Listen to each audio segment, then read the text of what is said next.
মহারাজ, বলো দূত বলো। নবাব বাহাদুর একটি পত্র পাঠিয়েছেন। আমাকে বলেছেন এই পত্র আপনাকে দিতে এবং আপনাকে এক্ষুনি তার উত্তর দিতে হবে, আর সেই উত্তর নিয়ে আমাকে এক্ষুনি যেতে হবে। বেশ বেশ, তোমার পত্র মন্ত্রীকে দাও। মন্ত্রী, পত্র পড়ে শোনাও। কল্যাণী এসু কৃষ্ণচন্দ্র, আশা করছি তোমার প্রজারা বেশ মহা আনন্দেই আছে, আর তারা তোমাকে মন প্রাণ দিয়ে খাজনাও দিয়েছে। তোমাকে যে কারণে এই পত্র পাঠিয়েছি সেটি হচ্ছে আগামী 14ই পৌষ অর্থাৎ ইংরেজদের বর্ষ শেষের দিন বড়লাট আমাকে একটি অনুষ্ঠান করিয়া একটি ট্যাঁক ঘড়ি উপঢৌকন দেবেন। ট্যাঁক ঘড়ি? হ্যাঁ গোপাল, ওটি হচ্ছে সময় দেখবার যন্ত্র। নবাব বলেছেন এরপর ইংল্যান্ড থেকে একটি বিদেশি সোনার বড় ঘড়ি জাহাজে করে এসেছে। হ্যাঁ, সোনার ঘড়ি? কি হলো মন্ত্রী, কি ভাবছো? না না, বলছি বড়লাটের ইচ্ছা ঠিক রাত 12টায় সোনার ঘড়ি ঢং ঢং করে বাজিবে। আর এ তো ঢং মহারাজ, এ তো বড়ই রঙ্গ, 12 বার ঢং ঢং করবে। আহ গোপাল, একটু চুপ করো। হ্যাঁ, যা বলছিলাম, সোনার ঘড়ি ঢং ঢং করে বাজিবে আর বড়লাট কেক নামক একটি মিষ্টান্ন কাটিয়া নতুন বর্ষ উদযাপন করিবে। তারপর বল নামক এক প্রকার নৃত্য করিবেন। হ্যাঁ, বল নাচ? সে আবার কি? এ কি আমাদের উপর বল প্রয়োগ করা হবে নাকি? তোমাকে কি আমন্ত্রণ করা হয়েছে গোপাল? সে যাই হোক, বল প্রয়োগের ব্যাপারটা আমার মাথায় কিন্তু থাকলো। মহারাজ, নবাব লিখেছেন বল নৃত্য সাহেব মেয়ে সবাই মিলেই নাচে, আমরা দর্শনে উপভোগ করব।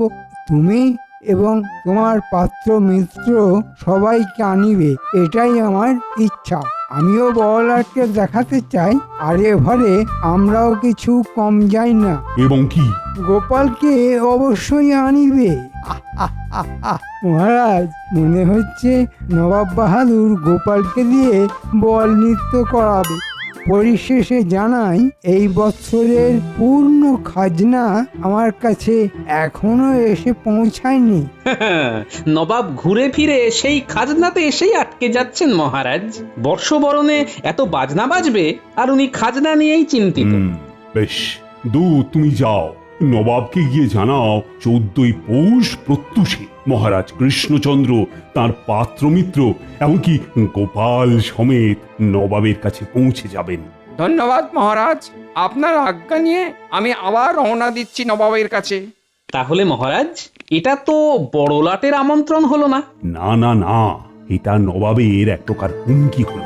আমরা কিন্তু নবাবকে জানিয়েছিলাম যে হেমন্তে অসময়ে বৃষ্টির জন্য প্রজাদের অনেক ফসল নষ্ট হয়ে গেছে। কিন্তু উনি বলেছিলেন বৃষ্টির সময় বৃষ্টি হবে। এ আর আশ্চর্য কি? অর্থাৎ নবান্নের পূর্বে ভারী বৃষ্টি চাষিদের কিরকম ক্ষতি করে সেটি নবাব জানেন না, উনি সময়ের দোহাই দিচ্ছেন। কি বলতে চাইছো গোপাল? এটাই বলতে চাইছি যে নবাবের এই সময় জ্ঞানের অভাব ইংরেজরা বিলক্ষণ ধরতে পেরেছে, আর তাই তারা নবাবকে ওই ট্যাঁক ঘড়ি দিচ্ছেন। তোমারও কি ওই রকম ট্যাঁক ঘড়ির শখ জেগেছে নাকি গোপাল? আমার কি শখের শেষ আছে? সোনার ঘড়ি? হ্যাঁ, না, এটাকে কিভাবে কবজায় করা যায় ভাবি। ও, তার মানে তুমি এখন চললে? হ্যাঁ, নবাবের আমন্ত্রণ বিশেষভাবে আমাকে। এটা জানি জানি, তুমি গিয়ে রঙ্গ করবে আর সবাই হাসবে বলি আর কেউ নেই যে নবাবকে হাসাতে পারে। হ্যাঁ? আহা গিন্নি, তুমি বুঝতে পারছো না, এটা শুধু নবাবকে হাসানো নয়, এটা ইংরেজ সাহেবদের বল নৃত্য। তুমি কি যে ছাইপাশ চাকরি করো বুঝি না, শেষে নৃত্য করতে যাওয়া হচ্ছে। হ্যাঁ?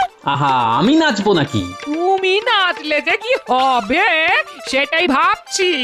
ঘরে তো তুমি নাচো না, সবাইকে নাচাও। হ্যাঁ, মানে কি কি কি কি কি বলতে চাইছো কি তুমি? হ্যাঁ, আজ 7 দিন ধরে বলে যাচ্ছি কই মাছের ঝাল খাবো গো, গোটা 7 দিনে তুমি বাজারে কই মাছ দেখতে পেলে না?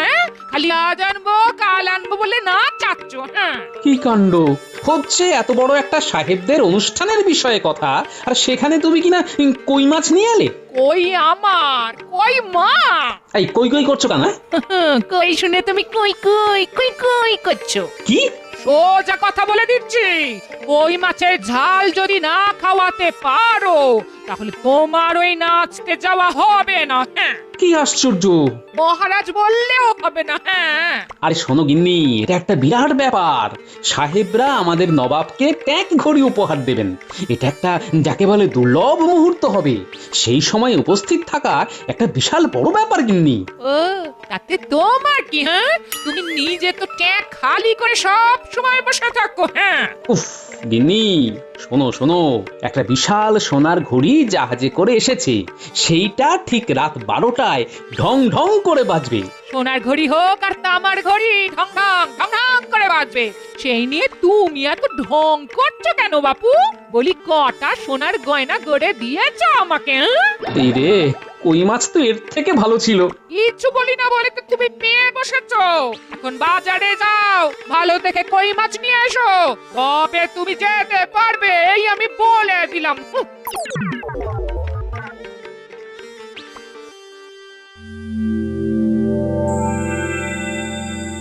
সোনার ঘড়ি, একটা সোনার ঘড়িতে কতটা সোনা থাকে? খাঁটি বিদেশি সোনা।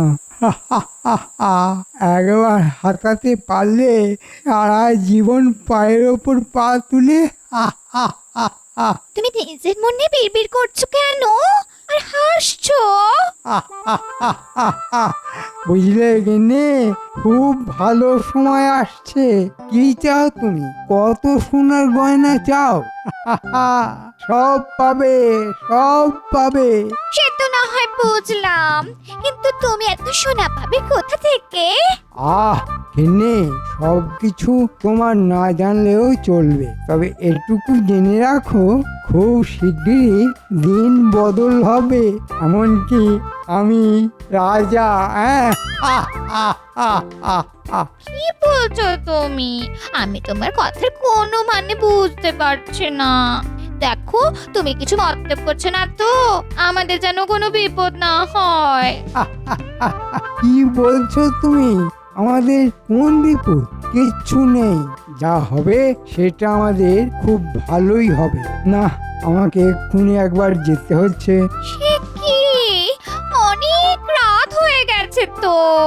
গিন্নি, যদি সূর্যের মুখ তাড়াতাড়ি দেখতে চাও তাহলে রাত থাকতেই বেরোতে হবে বই কি। আর এই কাজ আমার রাতের কাজ, সব কাজ দিনে হয় না।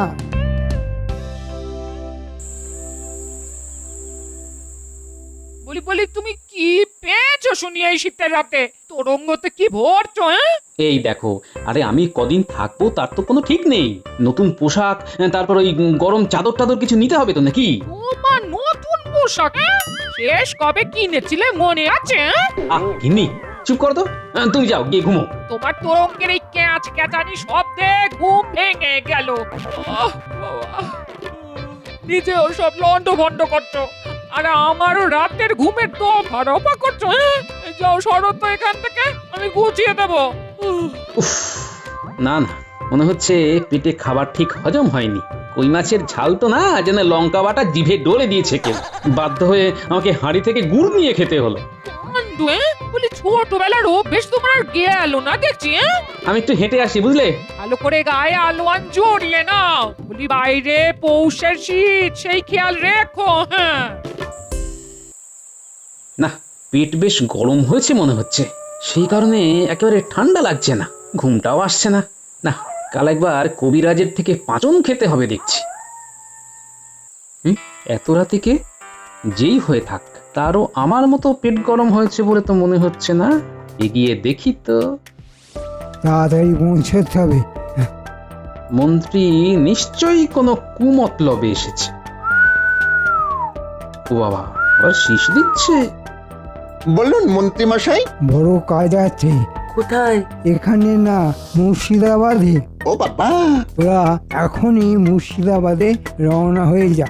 ছদ্মবেশে থাকবি, বণিকের ছদ্মবেশে। ওখানে তোদের সব কাজ আমি বুঝিয়ে দেব। কিন্তু আমরা কি পাবো? তোরা যা পাবি তা কল্পনাও করতে পারছিস না। শুধু বলছি, এ কাজ ঠিক মতো হলে নবাব আর রাজার নাক কাটা যাবে। তোরা অনেক সোনা পাবি, আর আমি নিজেই রাজা হয়ে যাব। হ্যাঁ, বেশ, যা হবার তাহলে নবাবের ওখানেই হবে। নাক কাটা যাবে বলছে, মানে সাহেবদের অনুষ্ঠানের মধ্যেই কিছু একটা হবে। মন্ত্রী, আমি থাকতে তুমি কিছুই করতে পারবে না বাবা।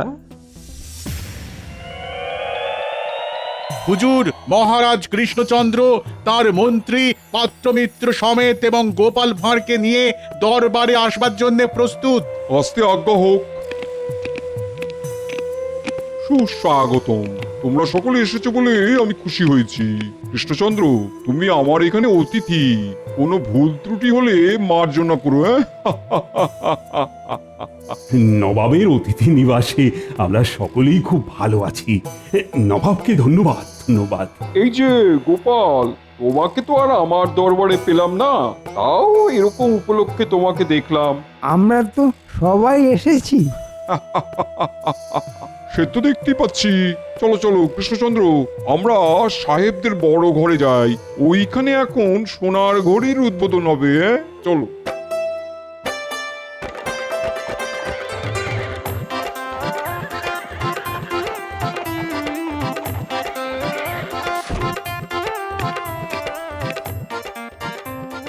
এই বিশাল গম্বুজ কি সাহেবরাই বানিয়েছে? আমার শ্রমিকেরাই কাজ করেছে, এরা নকশা দিয়েছে, যথাযথ পারিশ্রমিক এনারাই দিয়েছেন।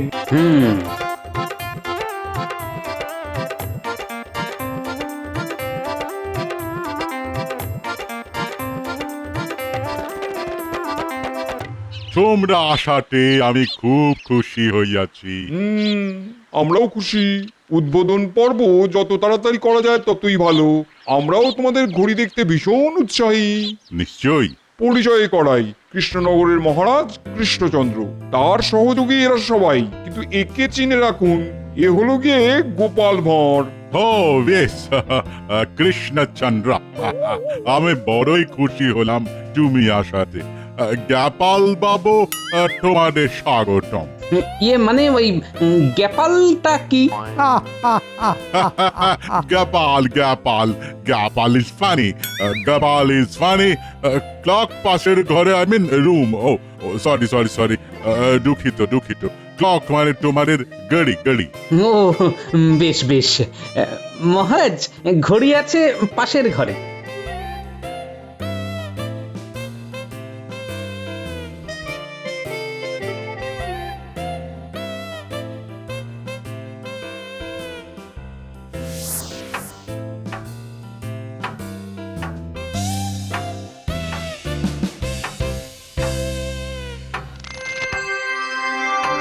চমৎকার, অপূর্ব অপূর্ব।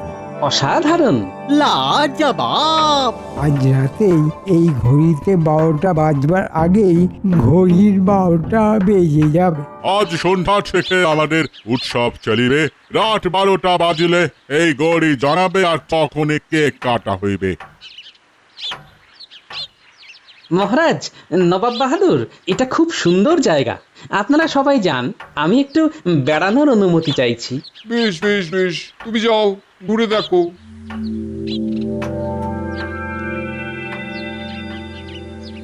কেমন আছো প্রহরী?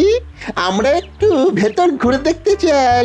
অনুমতি চাই, অনুমতি ছাড়া ঢুকতে দেওয়া হয় না। আচ্ছা, আমরা এই গম্বুজের বাইরে বাগানটা তো ঘুরতে পারি।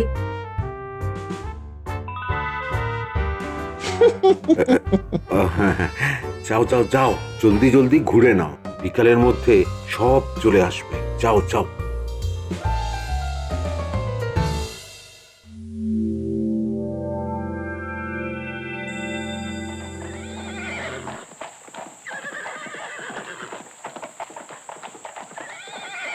কি হলো গোপাল?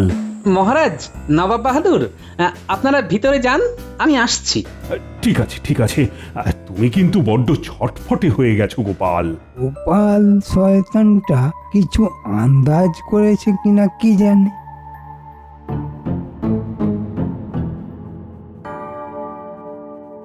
কি চাই? তুমি তো দুপুরে ছিলে, দুজন ভেতরে গিয়েছিল।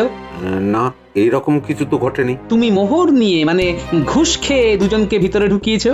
নবাব জানতে পারলে কিন্তু তোমার গর্দান যাবে। তুমি জানলে কি করে? আমি সব দেখেছি। খুব ভুল হয়ে গেছে। ওরা বাগানে গেছিল কিন্তু বেরোয়নি। মানে ওই চলে যাবার কথা ছিল, কিন্তু ওদের বেরোতে দেখা যায়নি। আমরাও ওদের খুঁজে পাইনি। সতর্ক থাকবে, বড় কোনো চুরি বা ডাকাতি হতে পারে কিন্তু। হ্যাঁ, এখন আমাদের বড় লাট নবাবকে ট্যাগ গড়ি উপহার দিবেন। খুব খুব সুন্দর হয়েছে নবাব। তাহলে এখন কটা বাজে? এখন 10টা বাজে, তোমরা খেয়ে নাও। না জানি কি সাহিবি খানা জুটবে। গোপাল আস্তে, কি যে বলো না। আরে এই মন্ত্রী মশাই যে, মন্ত্রী মশাই আর সময় নেই, ঘড়ির সবটাই সোনার, যা নিতে পারবো তাই লাভ। আমরা আগে পেন্ডুলাম খোলার চেষ্টা করছি, আপনি আসুন।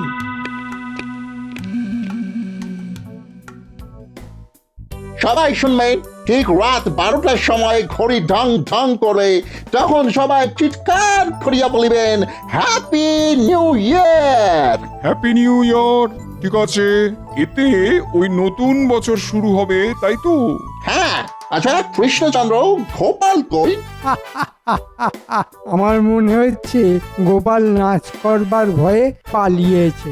মন্ত্রী, আমি তোমার রাজাকে প্রশ্ন করছি, তুমি বেশি বাচাল হইও না, কপালে অনেক দুঃখ আছে কিন্তু। মন্ত্রী তুমি চুপ করো। যথা আজ্ঞা মহারাজ।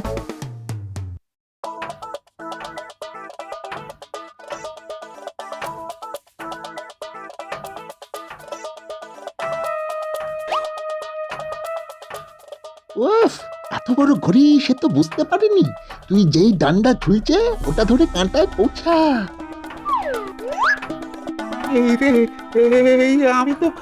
আমি তো দুলেই যাচ্ছি। কোন রকমে ওঠ, কাঁটা দুটো খোল আগে। আরে আমি একা কি করে পারবো? উফ, দাঁড়া দাঁড়া, মন্ত্রী যে কি কাজ দিল।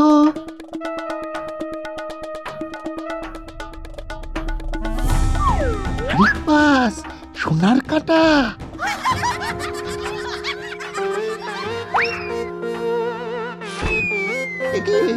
মই কোথায় সরে যাচ্ছে রে? তো গড়িয়ে যাচ্ছে রে, তলায় চাকা লাগানো যে। কি গোপাল? ঢং ঢং করে ঘড়ি বাজু, মই আজ তোমাদের কপালে জুটছে না।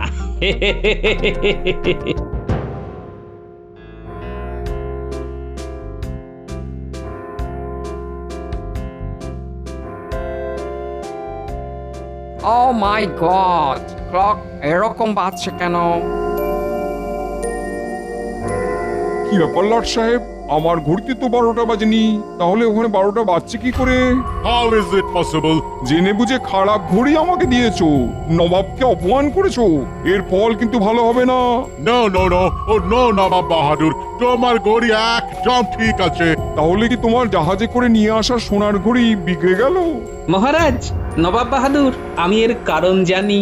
ও মাই গড, তুমি ঘড়িটা কি করিয়াছো? তুমি কি জানো ওখানে এমনি যাওয়া যাবে না রাত 12টা পর্যন্ত, যতক্ষণ না ঘড়ি বাজিবে? তুমি চুপ করো লাট সাহেব।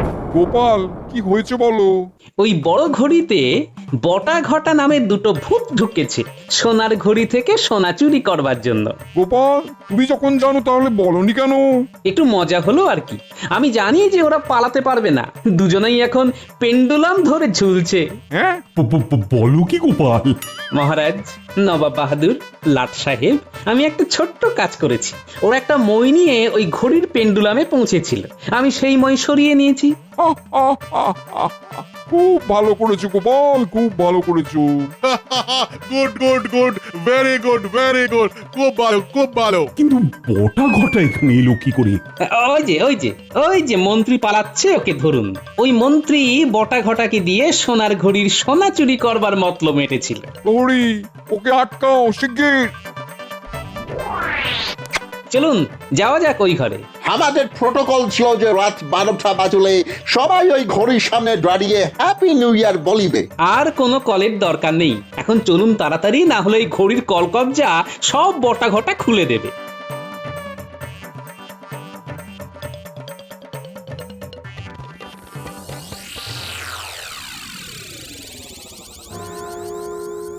মাই গড! এ কি, এ তো মনে হচ্ছে ভেঙে পড়বে। হ্যাঁ তাই। সবাই সরে যান, সবাই সরে যান।